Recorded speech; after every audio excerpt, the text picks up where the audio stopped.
Hello student, आज हम सीखेंगे allotropes of carbon atom. Carbon atom है लेकिन उसके अलग अलग फॉर्म है, वो फॉर्म के बारे में आज हम यहाँ पर पढ़ने वाले हैं। लेकिन सबसे पहले देखते हैं कि एलोट्रॉपी जो है वो क्या प्रॉपर्टी होती है। देखो बच्चों, कुछ ऐसे एलिमेंट्स होते हैं, some elements have more than one form, एक से ज्यादा वो फॉर्म में अवेलेबल होते हैं नेचर में, तो उसको कहते हैं allotropy. And they have same chemical property. उनकी केमिकल प्रॉपर्टी देखो बच्चे यहाँ पे सेम रहती है, केमिकल प्रॉपर्टी जो है वो सेम है, बट डिफरेंट फिजिकल प्रॉपर्टीज। उनकी जो फिजिकल प्रॉपर्टीज रहेंगी वो एकदम अलग अलग रहेंगी। जैसे कि हमने अभी कार्बन के एलोट्रॉप्स देखना है, तो कार्बन के एलोट्रॉप्स देखो बच्चों कौन कौन से है। डायमंड है, ग्रेफाइट है, बकमिंस्टर फुलरिन है जो कि अभी नया नया उसका डिस्कवरी हुआ है, एंड देन कोल है। ओके, तो देखो बच्चों इसमें भी कुछ ऐसे अलग अलग टाइप बनाए गए हैं, तो उसके बारे में भी हम यहाँ पे देखेंगे। ये जो एलोट्रॉप्स जो रहते हैं बच्चों, एलोट्रॉप्स, इसको भी दो टाइप में डिवाइड किया गया है। एक है क्रिस्टलाइन फॉर्म्स, और सेकंड जो है वो है नॉन क्रिस्टलाइन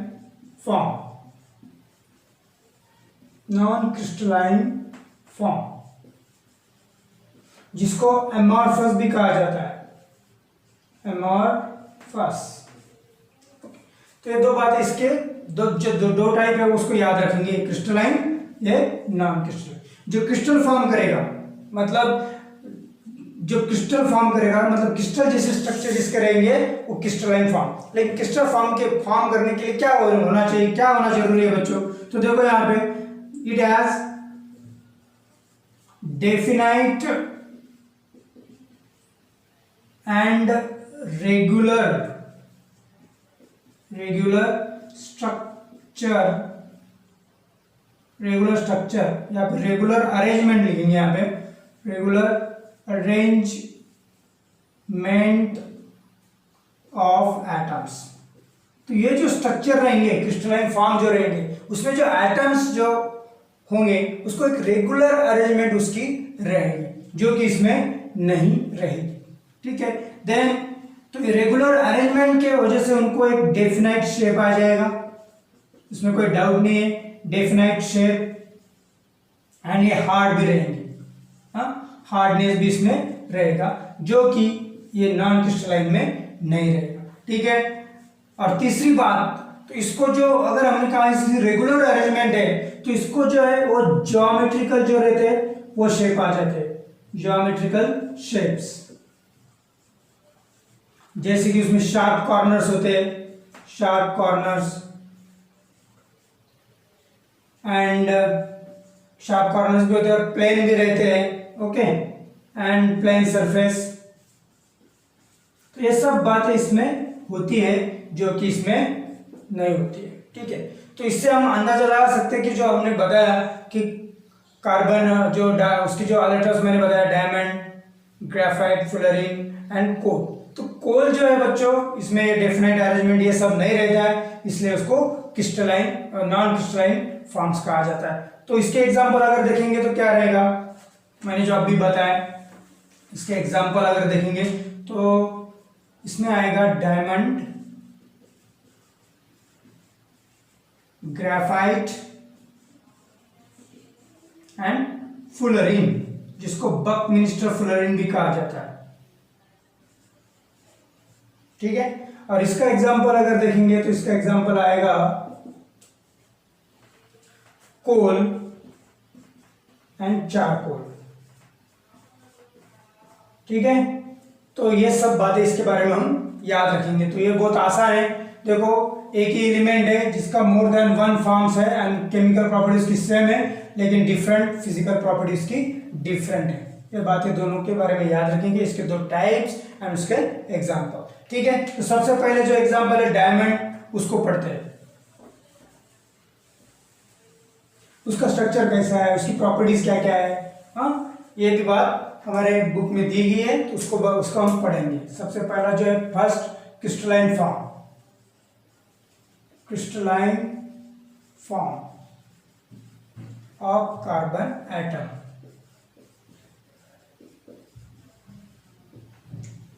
तो इसमें पहला है डायमंड।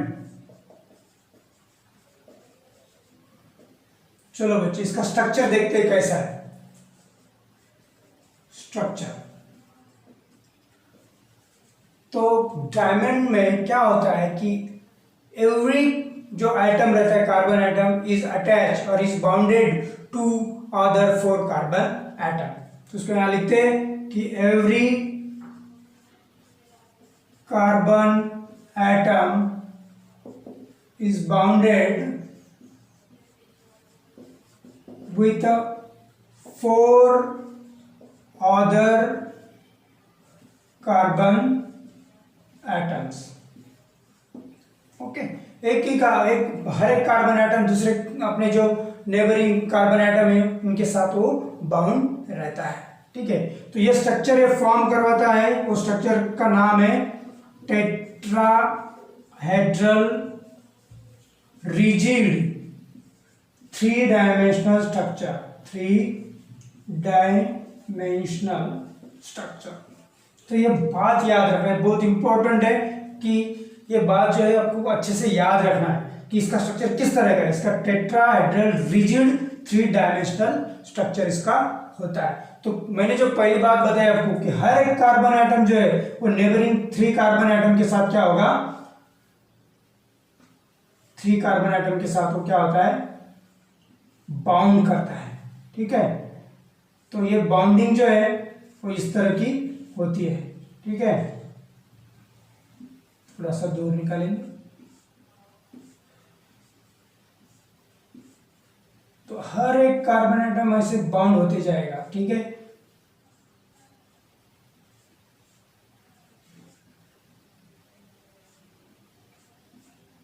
तो इस तरह से हम ये अगर ऐसा ड्रॉ करेंगे प्रॉपरली यहां से, तो एक 3 डायमेंशनल स्ट्रक्चर यहाँ पे फॉर्म हो जाएगा। ठीक है, तो बहुत 2 ही बातें याद रखना है कि हर एक कार्बन एटम 4 कार्बन एटम से बाउंड होगा और उसका structure tetrahedral rigid 3 dimensional structure रहेगा। ठीक है, तो ये हो गया उसका स्ट्रक्चर के बारे में। अब बात करते हैं उसकी प्रॉपर्टीज। डायमंड की प्रॉपर्टीज क्या है, तो ये जो रिजिड स्ट्रक्चर रेगुलर अरेंजमेंट की वजह से हार्ड होता है। प्रॉपर्टीज, ओके, सबसे पहली प्रॉपर्टीज तो वो है ब्रिलियंट, है कि नहीं, एकदम ब्रिलियंट, एक्स्ट्राऑर्डिनरी ब्रिलियंसी उसमें रहती है, तो ब्रिलियंट। ओके, देन सेकंड वो हार्ड है या फिर hardest natural substance, hardest natural substance, है कि नहीं। इतने जितने भी हमने सब्सटेंस देखे उसमें सबसे हार्डेस्ट नेचुरल सब्सटेंस है डायमंड ही। देन थर्ड, तो आपको पता होगा कि कार्बन ये जो है कार्बन का एलोट्रॉप है, कार्बन का एलोट्रॉप होने के कारण ये प्योर कार्बन से बनता है। ओके, तो when it is heated at 300 degree Celsius, it gives only carbon dioxide, no other substance is left behind, क्योंकि दूसरा कोई सब्सटेंस फॉर्म ही नहीं होता है, वो पूरा का पूरा जो कार्बन से बना है और वही अगर हीट करेंगे तो उसका कार्बन ऑक्सीजन के साथ रिएक्ट होकर कार्बन डाइऑक्साइड बन जाएगा। Okay, then fourth, high density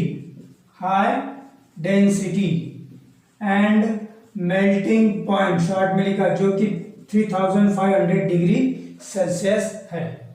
और चौथा, do not conduct electricity, do not conduct electricity, जो कि अभी हमने देखा कि चारों के चारों कार्बन एटम उसके वैलेंस जो 4 इलेक्ट्रॉन रहेंगे वो 4 अदर कार्बन एटम के साथ अटैच रहेंगे, बाउंडेड रहेंगे, तो कोई इलेक्ट्रॉन फ्री नहीं रहेगा जो कि इलेक्ट्रिसिटी कंडक्ट करे। ठीक है, देन उसका solubility does not soluble in any solvent, in any solvent, कोई भी सॉल्वेंट में वो क्या होता है, डिसॉल्व नहीं होता है। तो ये जो 5-6 इसके बारे में प्रॉपर्टीज है इसको भी अच्छे से याद रखेंगे। उसकी brilliancy, hardest natural substance, only when heated और burn it will give only CO2, then high density, high melting point, melting point याद रखेंगे 3500 डिग्री सेल्सियस, और डू नॉट कंडक्ट इलेक्ट्रिसिटी, मैंने बताया रीजन, नो कार्बन, क्योंकि one each carbon atom is bounded with another 4 carbon atom, so no extra carbon atom for conduction of electricity, or does not soluble in any solvent। ये सब बात इसके बारे में याद रखेंगे। एंड देन लास्ट जो पॉइंट है बच्चों, इसके यूजेस क्या क्या है, बहुत सिंपल है, आपको भी कुछ पता होंगे इसके बारे में। तो सबसे पहला आपको पता है यूजेस कि वो ऑर्नामेंट्स में यूज होता है, ऑर्नामेंट्स, ठीक है।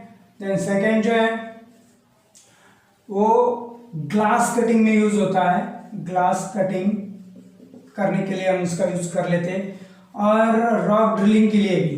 थर्ड, बहुत हार्ड होने के कारण वो रॉक को भी ड्रिल इजीली कर लेता है, रॉक ड्रिलिंग मशीन जो रहती है उसमें भी वो यूज होता है। देन फोर्थ वन देखो, जो सैटेलाइट विंडोज जो होते हैं, हाँ, making satellite Windows, satellite window to prevent radiation, to prevent radiation, okay। then fifth, इसके जो नाइव्स होते हैं वो सर्जरी में यूज होते हैं, knives are used in surgery. तो ये सब जो इसके यूजेस है ये हम याद रखेंगे। हर एक के बारे में अगर देखा जाए कि देखो बच्चों की उसका स्ट्रक्चर है कि 2 लाइन में बराबर है, देन उसके जो प्रॉपर्टीज है वो 5 प्रॉपर्टीज है और यूजेस भी 5 है, जैसे बहुत आसान है याद रखने में, ओके। तो ये सब तो यूजेस आपको तो पता ही होंगे, ओके। अब इस crystalline form of carbon atom में सेकंड जो है वो है ग्रेफाइट।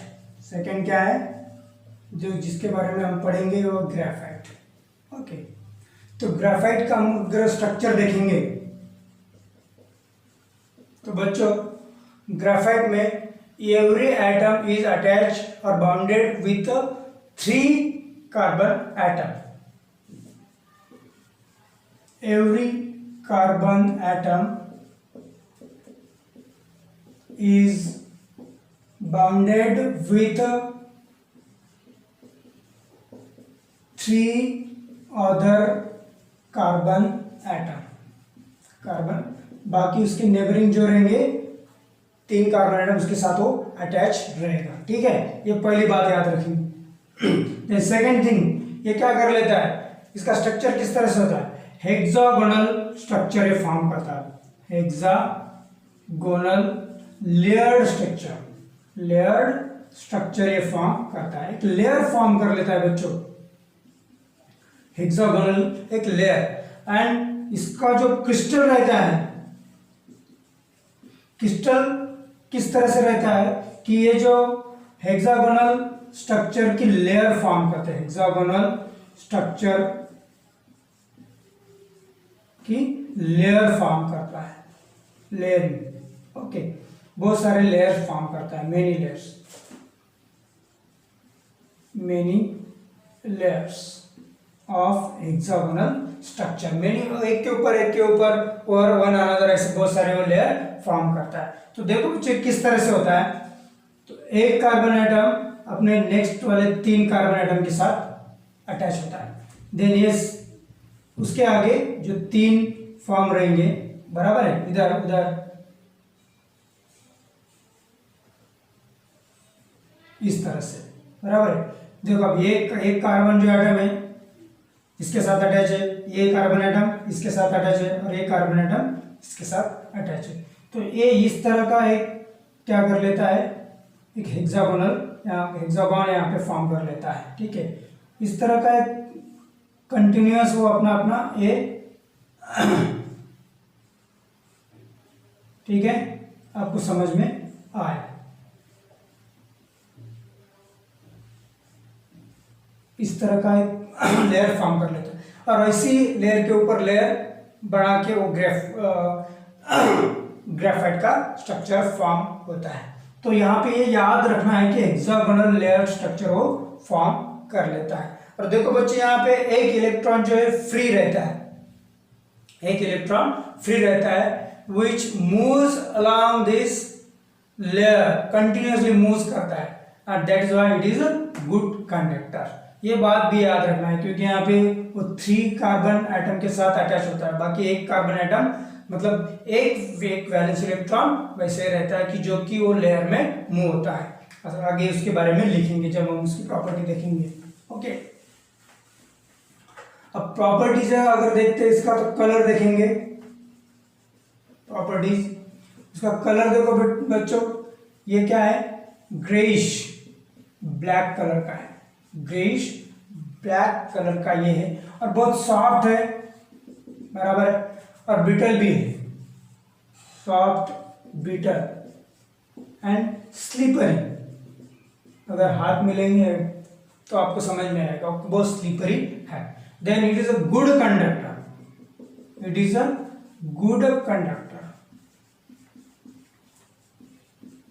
तो गुड कंडक्टर क्यों है मैंने आपको बताया। ओके, इन ग्रेफाइट एटम क्या होता है, one carbon atom is free, so its free electron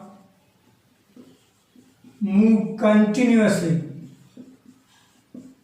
through the layer and that is why it is a good conductor of electricity।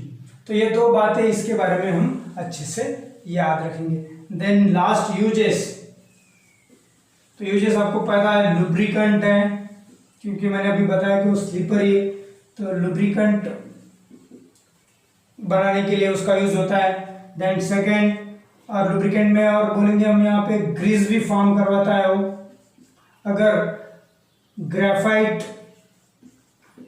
और पेट्रोलियम जेली अगर यूज किए, ये दोनों का अगर मिक्सचर किया जाएगा वो फॉर्म करेगा ग्रीस। ठीक है, ये बात याद रखेंगे। लुब्रिकेंट है, ग्रेफाइट पेंसिल में यूज किया जाता है, आपको पता है। पेंसिल का जो कोर रहता है वो कोर में ग्रेफाइट ही रहता है। देन ये जो कार्बन के इलेक्ट्रोड जो रहते हैं, कार्बन इलेक्ट्रोड या फिर ग्रेफाइट इलेक्ट्रोड्स, उसको हम ग्रेफाइट इलेक्ट्रोड्स भी कहते हैं, ग्रेफाइट इलेक्ट्रोड्स। ये ग्रेफाइट इलेक्ट्रोड्स फॉर्म बनाने के लिए इसका यूज होता है और पेंट में भी यूज होता है।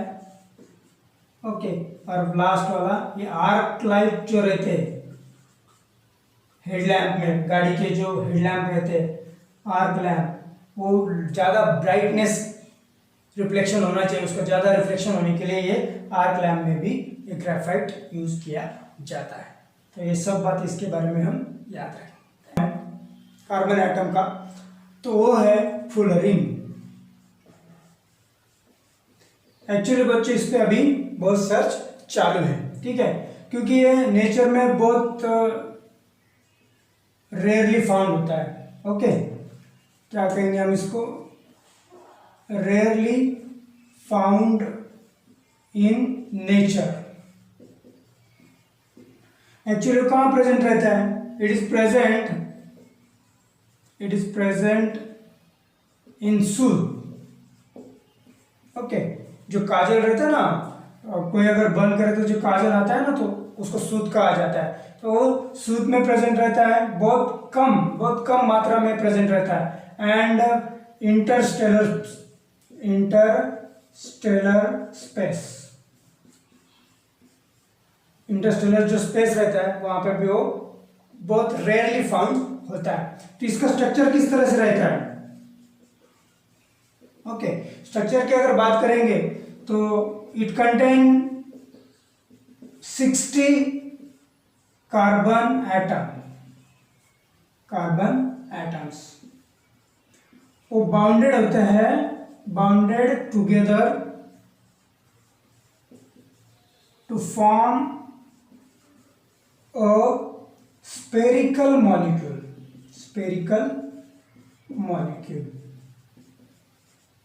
जिसका शेप होता है, shape like football,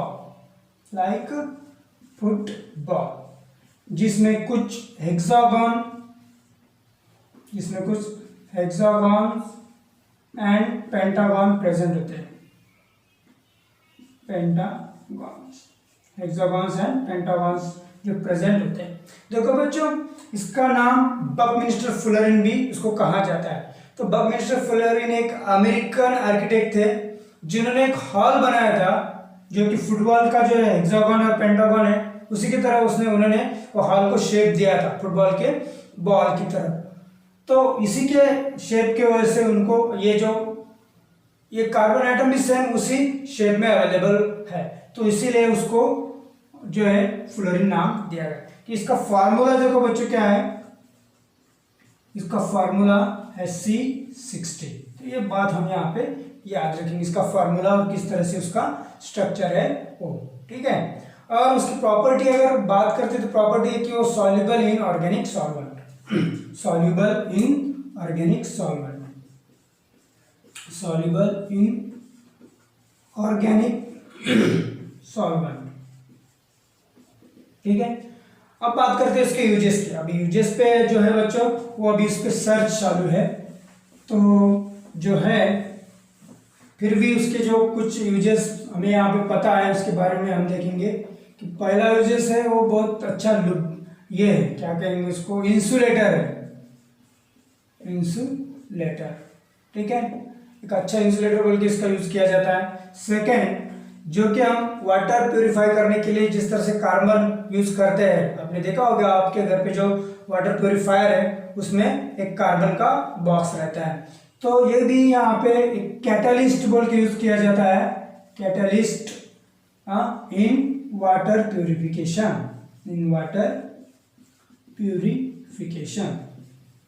and last बहुत इंपॉर्टेंट है बच्चों कि ये जो है under certain condition, under certain temperature, condition की जगह मैं बोलता हूं कि temperature, it acts like super conductor, एक सुपर कंडक्टर की तरह ये हम यूज कर सकते हैं। इसका कुछ सर्टेन टेम्परेचर है, उसके अंदर अगर उसको रखा जाए तो वो टेम्परेचर में ये जो फ्लोरीन है एक सुपर कंडक्टर की तरह बिहेव करता है। तो ये बहुत यूजफुल प्रॉपर्टी है, इसके ऊपर अभी सर्च चालू है, ठीक है। तो ये सब बातें हम ये तीन जो हमने यहाँ पे क्रिस्टलाइन फॉर्म देखे, डायमंड, ग्रेफाइट एंड फ्लोरीन, ये सब बातें इसके प्रॉपर्टी, स्ट्रक्चर एंड उसके यूजेस आपको याद रखना है। तो जो एग्जाम में इसके ऊपर जन 1 मार्क के लिए क्वेश्चन आ सकता है, ठीक है। फिर भी ये बहुत आसान है, याद रखने भी बहुत आसान है, तो उसको अच्छे से लर्न कीजिए।